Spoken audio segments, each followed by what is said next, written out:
Hai teman-teman, hari ini saya akan menceritakan tentang asal-usul, filosofi, nilai budaya dari makanan tradisional Indonesia serta cara promosi di era digital. Makanan tradisional yang saya ambil di sini adalah karedok. Ini adalah karedok. Karedok ini berasal dari Sunda atau Sumedang, Jawa Barat. Sekilas, karedok ini memang mirip dengan gado-gado. Tapi, apa sih yang membedakan gado-gado dengan karedok? Kalau misalkan karedok ini dibuat dari sayuran mentah dan dilumuri oleh bumbu kacang.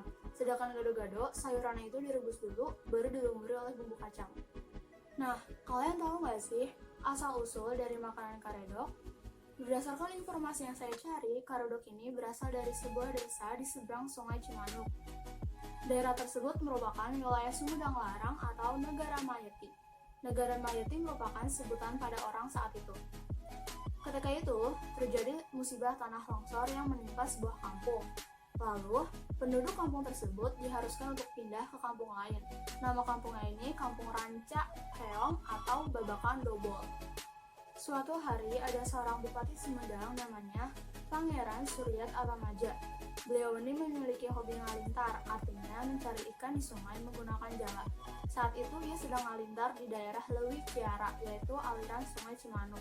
Ia merasa lelah dan memilih istirahat di Kampung Dobol, kampung pindahan dari daerah yang terkena tanah longsor.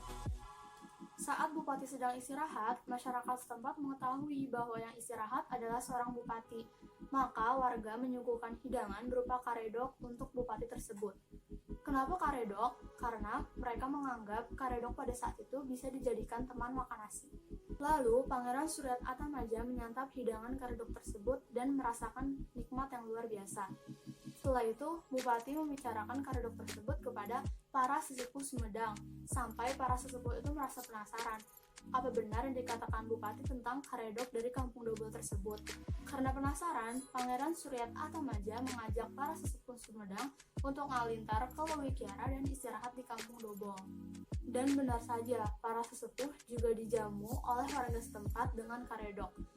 Setelah makan karedok tersebut, mereka juga merasakan nikmat yang luar biasa, sehingga Kampung Dobol disebut oleh para sesepuh Sumedang sebagai Desa Karedok. Semenjak saat itu, karedok dikenal sebagai makanan khas Sunda dengan kenikmatannya yang luar biasa. Selanjutnya, tentang filosofi makanan karedok.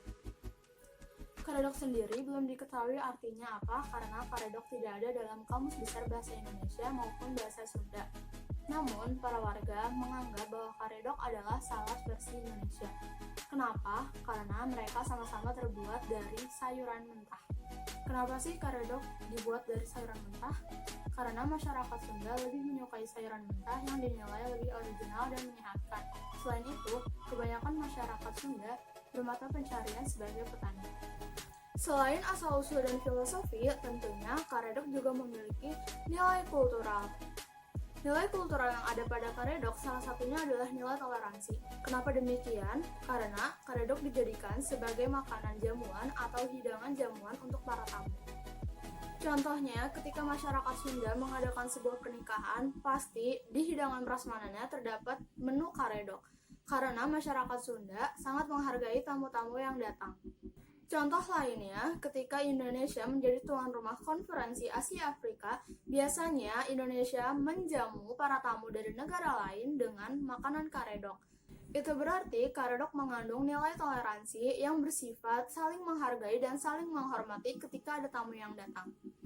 Nilai toleransi yang ada pada karedok tersebut harus kita jaga karena menggambarkan kultural atau budaya bangsa Indonesia yang kaya akan kebudayaan dan perbedaan, namun masyarakatnya masih bisa hidup bertetangga dengan baik, saling menghormati dan saling menghargai antar sesama manusia. Nah, yang terakhir adalah cara promosi di era digital. Zaman sekarang banyak sekali cara yang dapat kita lakukan dalam mempromosikan sebuah produk, apalagi di era digital, di mana semua kemajuan iptek bisa kita rasakan dan bisa kita manfaatkan. Sebelum melakukan promosi, hendaknya kita melihat dulu situasi dan kondisi di lingkungan kita saat ini. Karena saat ini sedang pandemi, jadi tidak memungkinkan kita untuk melakukan promosi dari satu orang ke orang lain atau dari mulut ke mulut. Apalagi di era digital seperti ini, kita bisa memanfaatkan teknologi yang serba bisa dan serba maju seperti sosial media. Kita bisa menggunakan sosial media sebagai tempat untuk mempromosikan sebuah produk.